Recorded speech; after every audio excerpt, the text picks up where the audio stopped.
All right. So, all right. This is, we've sort of been morphing and changing this presentation as things shift and change in the COVID-19 conversation.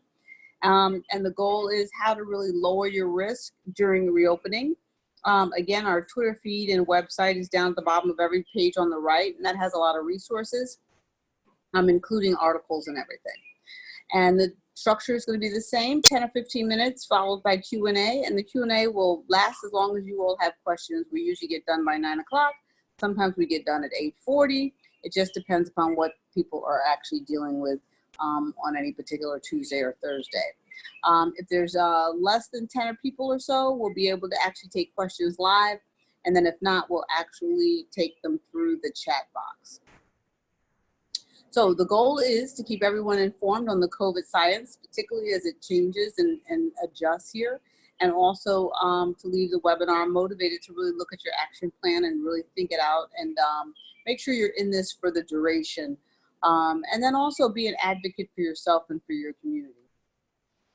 So I want to talk first about some things that are coming out. We had talked about this once first about the type of blood grouping that you have and your risk of COVID-19, okay? So what we found is that people with blood type A are 45% more likely to have a severe COVID infection than those with other blood types. In addition, those people with blood type O are 35% lower likelihood of actually getting COVID-19 seriously. And then anyone who is blood type B or AB, the chances are really about the same, right? I just put together a little chart here. What's really important is that when you have blood type A, then you have antibodies. You have an A antigen on your blood, and you've got antibodies in the plasma to B. And then when you have B type blood, you have B antigens and you have antibodies to the other.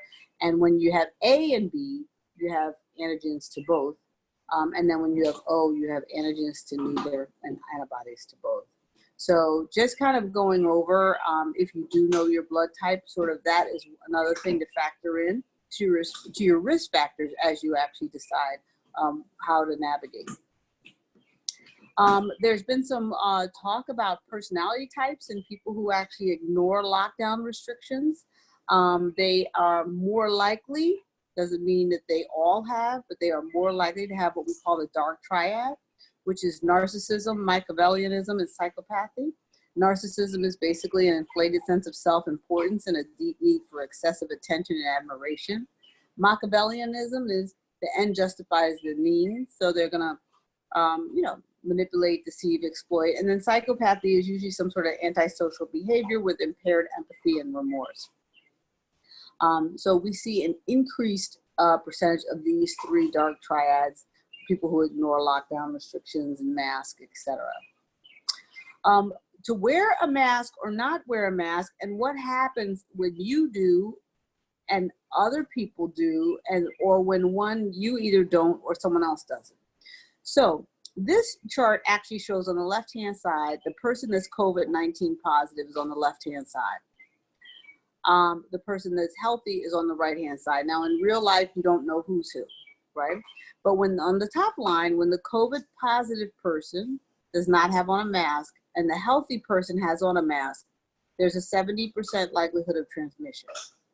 If the COVID positive person has on a mask and the healthy person does not have on a mask, there's a 5% chance of transmission.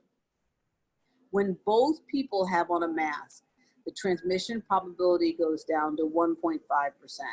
Now what's not on here, and I didn't put this on here, but when neither people have on a mask, the transmission probability is almost 100%. So this is a very, very highly contagious disease. That's how come recently, I think it was someplace in Texas, a group of friends went out and all of them caught COVID-19. And because there was one person in their group that was positive, but when neither people wear a mask, it's almost 100%. We talked a little bit about the Spirion half respirator mask, which is an N100 mask, which means it blocks 100% of the particles. Your N95 or KN95 block 95% of the particles if you are fit tested for the mask. Most people have not been fit tested. So if it's not fit tested, it's going to be a little bit less than that. And then your regular surgical mask is about 60% or so. If you want to use a mask or make a mask or purchase a mask, some things to actually look for, you want to have a minimum of 3 layers. If you can add a coffee filter or some sort of carbon filter, that's great. You want it to fit snug around your nose and chin, and you want to be able to pull it away easily from your face, particularly at your ears, so that you're not touching the outside of the mask. And then preferably something that you can wash after each use. Now, this is video simulations of an office space and what happens in an office space with someone who's COVID positive, who is sneezing.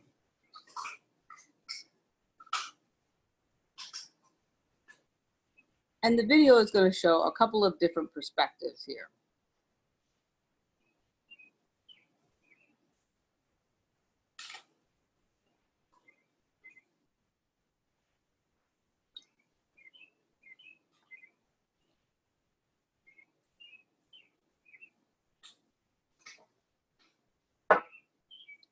Now it's going to show sort of an aerial perspective from the top.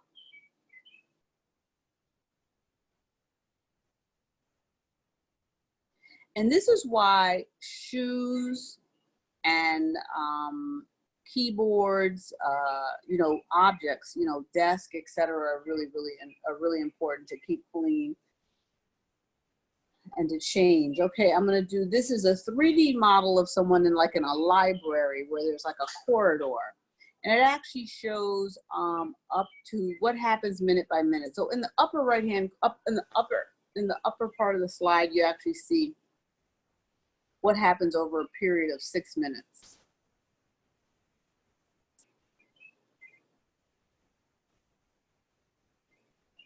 And when it turns blue is when it lands onto the ground. And basically, right at around 6 to 7 minutes, you've got the majority of the particles on the ground. Right? Now, I've been asked a lot of questions about, oh, sorry about that. I've been asked a lot of questions about flying. So we did a simulation here on flying, and this was done by an engineering school, and it looked at the filtration system in the plane. So it's going to show the body of a plane, and the person in purple is COVID positive. And then what it's going to actually show is how the particles travel. The ventilation is recirculating, and then who actually becomes COVID positive in the plane.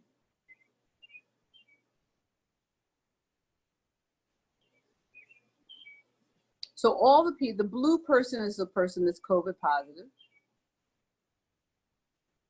And the spread occurs to the people that are purple. The other people are exposed, but not enough of a viral load to actually turn positive. Okay, so I've gotten a lot of questions about the vaccine process and where we are with vaccines. So basically the whole process starts at the very beginning. It's just exploratory. How does this particular virus downregulate or upregulate? Then preclinical is where you begin to test it in animals. Then you have clinical development, which is phase 1, where you test it in a small group of people just to see if it's safe. Phase 2, you start getting into, does it actually work? And then phase 3, you look at safety and efficacy, and you're looking at thousands of people. Then it gets regulatory approval, which is FDA review and approval.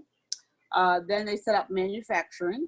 The manufacturing then goes to, you know, is the vaccine that's coming off the line the same vaccine that we actually tested? Is there quality control? And then you actually have to go through distribution, administering the vaccine to everyone. So let's take a look. I wanted to show sort of what were the vaccines that are currently in the various stages. Now, we're further along in this than we normally would be because we were creating a vaccine to SARS. SARS is also a coronavirus. So the SARS vaccine had already passed the animal testing stage. And so we were able to use a lot of the science from that. So if you see here, there's probably about 4 or 5 vaccines that are in phase 1. There are about 16 or 17 that are preclinical. And there are about another 30 that are in an exploratory unconfirmed state, and probably about another 60 or so that are in a exploratory confirmed state. So the pipeline for the corona vaccine is roughly about 100 vaccines. And usually what happens is it's good if you have more than one vaccine that works. Because if you have one vaccine that works, only one, then you wind up with shortages, and there's a stress on the manufacturing system. This basically goes over the main ones that are working. The Moderna one is an mRNA vaccine. That is the one that Fauci is talking about. That is the one that the National Association for Infectious Diseases through the NIH is actually working with. CanSino is a Chinese company, and they're actually also in phase 1. So these two are probably like the front runners. I think both of them are going to start phase 2 in July, which means they'll probably be in, phase 3 maybe sometime around November or so. This actually goes into what I was just saying, that July they're talking about going into phase 3. It is, the other thing about this vaccine is this, this may not be a one-shot vaccine. This may be something like the flu or the hepatitis vaccine where you have to get it more than once. Also, what's come out recently is low-dose steroids, particularly Decadron, has been found to be extremely helpful in patients with that are hospitalized and on a ventilator for COVID-19. It's found to reduce the risk of death by about 35%. So we are seeing some things that are very helpful. This plus plasma therapy have been very helpful on actually getting these patients off the ventilator. Now, this is looking at research around who's likely to catch COVID-19. And basically, 10 to 19-year-olds are around 20, they're going to have clinical symptoms around 21% of the time, whereas people over 70 will have clinical symptoms around 69% of the time. So, so that is basically what we're seeing with the age difference. So it is fairly dramatic. All right, we're gonna go, I'm gonna go to Q&A and answer any questions. Give me just a second and let me turn this broadcast thing off.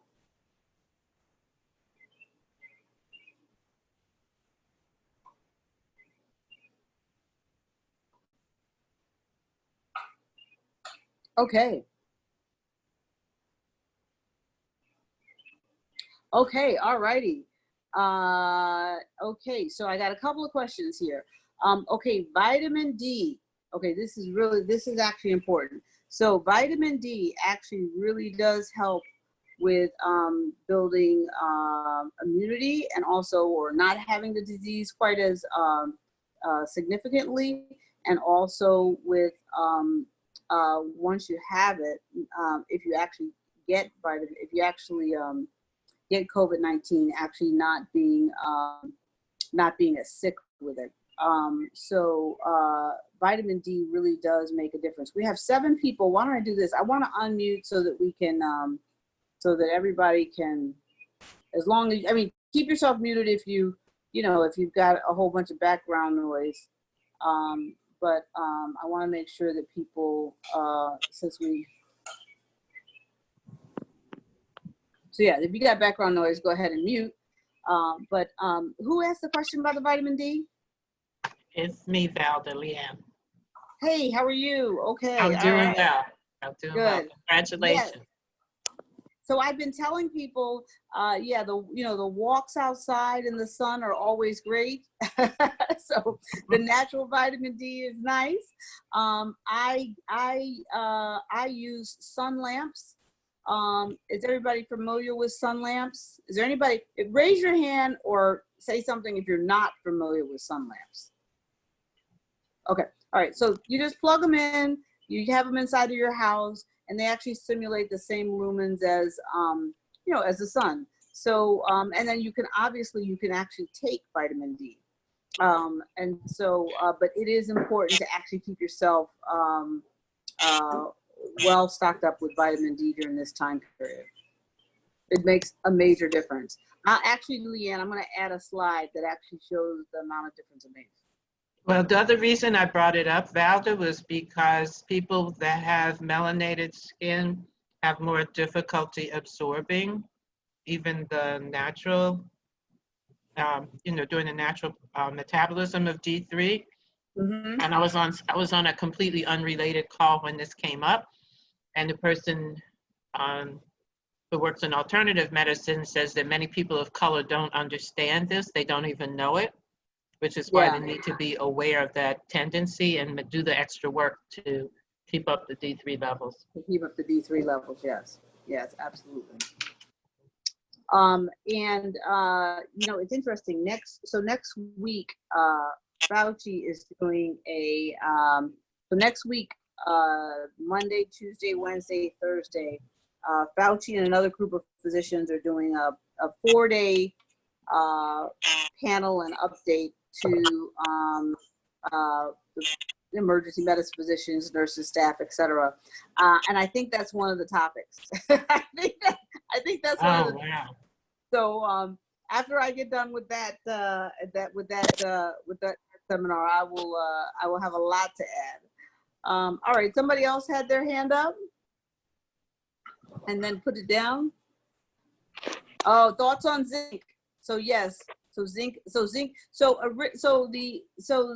also important, and we don't actually know what role zinc plays, except for the fact that I think it has something to do with the receptors. But zinc is another zinc and vitamin D are the main things that we've actually found to be important. Okay, Alicia, Elaine. Well, no, Elena, you're already off mute. Okay, hi. Thank you so much. Which vitamin D? And then I have another short question. When you say which, are you talking about which brand? Or you mean? No, like D3, or 3. Is there another vitamin D? Yeah, no, so D3 is the most important one. And then how much? So when you actually go to buy D3 in any one of the natural stores, they have various milligrams. So some of them are like 500 milligrams, some of them are 1,000 milligrams, and then it'll tell you on the instructions based upon the dosage, based on the number of milligrams, how much to take. Okay. Now So I do like Costco had a calcium and vitamin D3 in a liquid, and I think liquid absorbs better. But if you can't find it in a liquid, you can take it in a pill. But it actually tells you, because how many pills you take depends upon the number of milligrams. Okay. And my last question is, you've met my aunt, and she's going to be 102 on the 29th of this month. Oh, congratulations. Yes, because I'm a dialysis patient, and they bring we had one person die from COVID in the center, and people come in from the hospital and nursing homes all the time, right? So now when you go to get your dialysis, everybody has on mask, right? Everybody has on mask, yes. Okay. Have they put up any sort of, because when you sit for dialysis, have they put up any sort of plastic barrier between the dialysis chairs? No. No, it's all open. But when her birthday comes, I thought maybe I could go over and sit in her backyard and visit with her, even if I had to wear a mask. Is that advisable, or should I just pass it up? So you have dialysis, and does she have risk factors too? Well, that she's old and she's obese. You met Yeah. Harriet.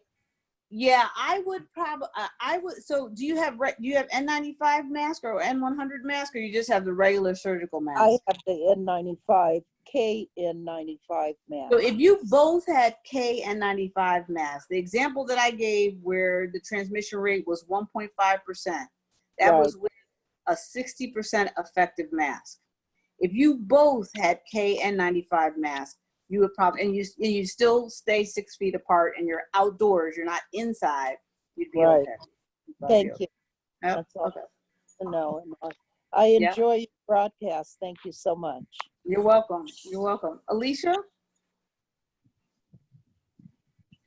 I can't, can you hear me? There you go. Yeah, we can hear you. Okay, because for some reason the picture wasn't allowing, so I wasn't sure if you were able to hear me. Okay. So I guess I had the questions about the milligrams. I was told by my doctor to take 2,000 milligrams of D3 a day, that was an amount. So I didn't know if you had a recommendation of how much D3. I know you talked about it, but you didn't really say how much. Yeah, I know. So, you know, the most when you look at the back of the packaging, most of the people are taking 1,000 to 2,000 milligrams. Right, because it usually get, comes in 1,000, maybe 5,000, 10,000. So that's what it comes in. So what I've been doing is I've been doubling up, 2 pills of the thousands. Right. And Yes, I know that's when I it. take D3, I normally take it in divided doses. Like I take half of it in the morning and I take half of it in the evening. Oh, okay. All right. Yeah. So then also, as I said, at one point I was so afraid I was taking 10,000 a day for like the first 2 months, and the doctors are like, okay, you're overdoing it. No, yeah. No, you only need like 1,000 or 2,000.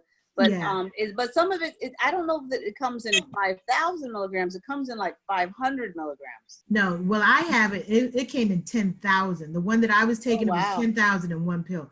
And then in the past, I've had major loading, like 50,000 in one pill. So it does come in very high doses if you're really, really deficient. So, and as I said, what I got was 10,000 just at the regular CVS, 10,000 in one pill, but I scaled it back. You don't want to, you want to get the one that's like 500 milligrams or 1,000 milligrams. Right. Yeah. And then you're either taking 2 or 4 tablets a day. Yeah. Well, then how much zinc also? Now the zinc, I'm not exactly sure. I'm actually, and I have some zinc here. I just haven't looked at the container. I'm not exactly sure the milligrams on the zinc. Okay. All right. Yeah, I can post it on I can send out an email and check that afterwards, but I don't know exactly the number of milligrams. Okay. And the other question was, and I haven't been on in quite some time, do you send out these slides by any chance? Yeah, so what I do is we upload the presentation to a YouTube channel, and then we also post it on the website. If you actually want the presentation, the recording of the presentation, then just email me and let me know and we'll send it to you. Okay. Yeah, I just wanted to see the slides just to kind of get information about the A, the B, the blood types. Yeah.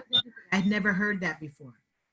Yeah, so they were finding that in China, and we've been talking about it, but in the last week is when we got the first study that actually gave what is the actual increased percentage and what's the decreased percentage based upon the blood type. So as you can see, like this is all like a layering of risk factors, right? So if I have a risk factor, like I'm type A, and then maybe I'm overweight, and then maybe I also have heart disease or asthma or COPD.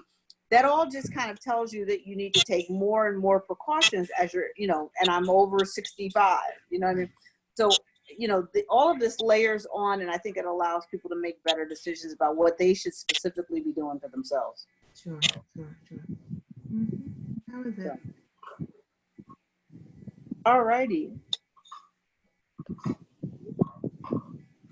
Holly Weeks, I forgot we had a student pharmacist. You have anything on the dosage of zinc? Yes, ma'am. So zinc normally comes in 15, 30, 50, and 100 milligrams. And then for zinc extended release, it normally comes in 100 milligrams. Okay. And what's the normal daily supplement dose? The normal daily dose is 30 milligrams, but it also like depends on the weight and the other person's health factors because you don't want the zinc mixing with their other medications.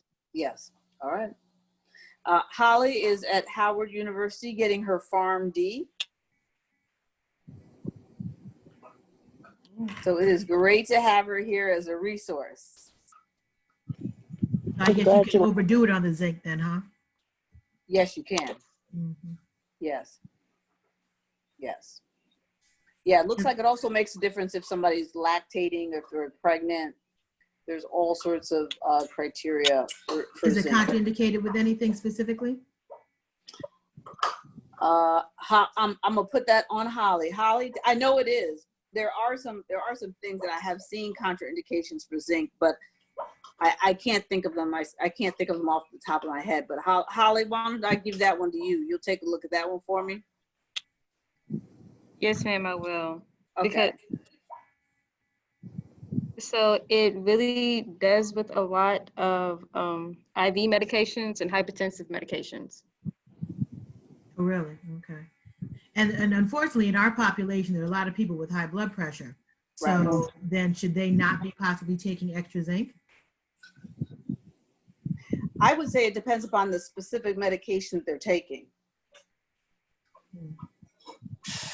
Right? Because everybody's not on, I mean, there's like hundreds of blood pressure medications. I tell anybody, anytime you're taking any sort of natural or nutraceutical, you want to actually ask the pharmacist when you go pick it up, can I take, zinc or D3 or whatever it is you're doing with your prescription medication, right? But there's so many prescription medications. It would only be if it's contraindicated with the one that you're taking. What about in a class? Like if it's specifically, like if it's cholesterol, like if it's a statin for cholesterol, or let's say, class of pain relievers or anti-inflammatories like NSAID, you know what I mean? Maybe could you Now I know zinc, yeah, so I know zinc doesn't have any interactions with any sort of NSAIDs or pain meds or what was the other group that you said? NSAIDs, pain meds. What's it again? Statins. I'm just saying, saying the class. Statins, I'm not, statins, I'm not sure. So Holly, can you look up and just tell us what specific medication is zinc contraindicated with, and let's get the answer. Let's get the answer to that. But it's not going to be any NSAIDs or pain medications or anything like that. Okay. Yeah, it's just that I just know so many people are on so many different things that would be helpful, to know. Yeah, because I know maybe, I know there's, thousands and thousands of drugs, but if it's even contraindicated by class, then that could possibly help. Right. People really should, a lot of people go to GNC and just pick up whatever, and they might be on whatever prescription medication they're on. And it's really important that if you're on a prescription medication, that you really make sure with wherever you get your pharmaceuticals that medication at GNC is not contraindicated, because those sometimes can be just as strong.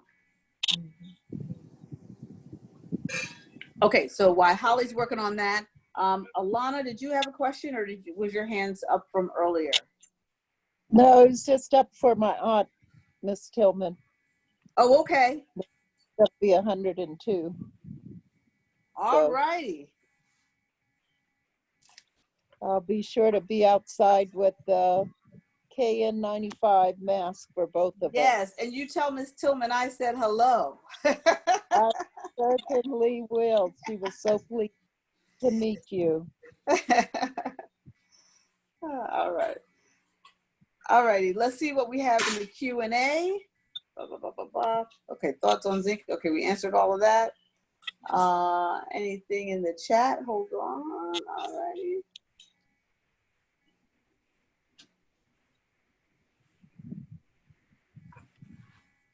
Okay, so there was in the chat, yes, Alicia, I made it to the hairdresser. That was a whole experience.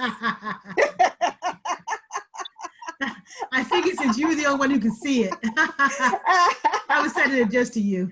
Oh gosh. So yeah, so my my shampoo, all the people at the salon had on masks. The person who did my shampooing had on a mask and a shield and a face shield. And then also too, they had it set up where you couldn't come in and wait, and when your hair was done, you had to leave. Sure. Like things like shampoo bowls were every other, where you got coloring was every other. So they did a really good job of kind of spacing things out. I've kind of decided I'm going to kind of go once a month, and then I also tried to go like earlier as soon as the shop opened. I may go on Sunday because it's less busy on those days. They also kept the door of the salon open, so that the fresh air was always coming in and out. So yeah, so it was it was all of those things. I have to say my salon and also a restaurant, Millie's, that's in my neighborhood, they did a really good job as well. All paper, all plastic cups, all paper menus. You could no indoor seating, only outdoor seating in these big tables. No, they asked you not to socialize with other people. If you have to get up, only go to the bathroom. They limit you to 75 minutes. So yeah, I thought they actually they did a really good job. Okay, Holly Weeks has something for us here. So it says that certain blood pressure medications, so if you're taking some of the losartans, the valsartans, the metaprols, those type of medications, there's certain type of antibiotics that will interfere with it. Yeah. So if you're taking any cryptococcoxerins, if you're taking levofloxacin, and if you're taking most of the drugs that end in ACIN are ones that are in the antibiotics that interfere with zinc. And then also possible water pills, so potassium sparing diuretic pills are something that you should not take with zinc because it will not interact well. It will actually mess with like the blood levels. Okay, so it's not that it weakens the absorption, it is actually you'll have an adverse effect. Yes, ma'am. Mm-hmm. And then anyone who's got renal failure shouldn't do any sort of zinc, magnesium, any of the heavy metals.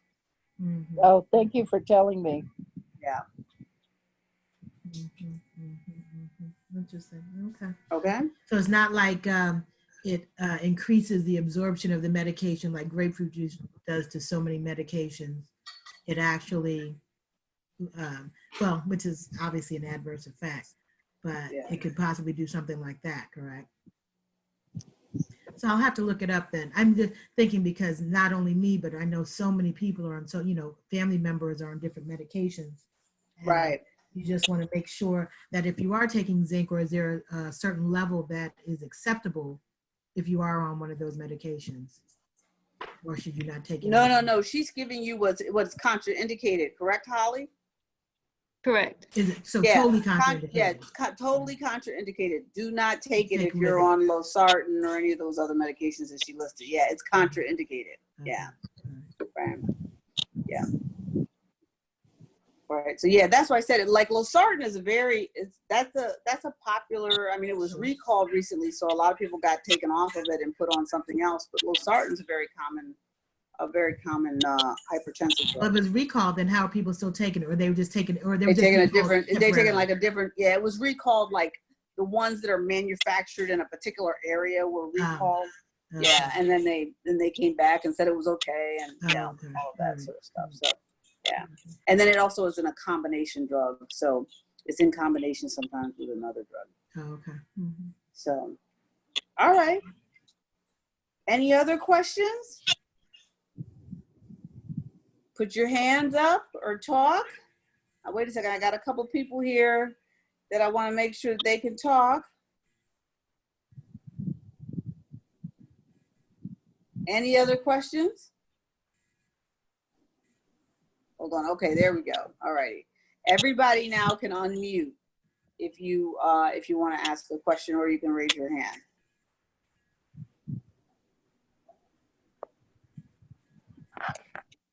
Okay, Terry, Oh, no, I just hit the wrong button. Sorry. you just hit the wrong button. Okay. Yes. Okay. All right. Okay. All righty. Alana? I missed the very beginning. Is it blood type O that you said is one that helps resist the virus? Yes, so blood type O is less likely to get a serious infection, and blood type A is more likely to get a serious infection. And then, Thank you. yeah, B and AB, no increase or decrease likelihood. Oh, okay, thank you. Okay. Mhm. All right, good. All right. So what I'm going to do next week, I'm working on getting a contract tracer, bringing on a contract tracer to interview so they can talk about what they do in contract tracing. That's an important piece of us actually getting a control of this infection. And so I want to bring a contract tracer on next week for us to actually interview and talk to and ask questions, so she can kind of explain how the public health model actually works. So I'm working on that, and I hope to have that done by next week. All righty, sounds Okay. good. Thank you guys all for coming. I will upload this to the website, the video from the beginning with the slides, so that you'll have that tomorrow. Thanks a lot. Talk to you guys later. Thank you. Bye. Bye-bye.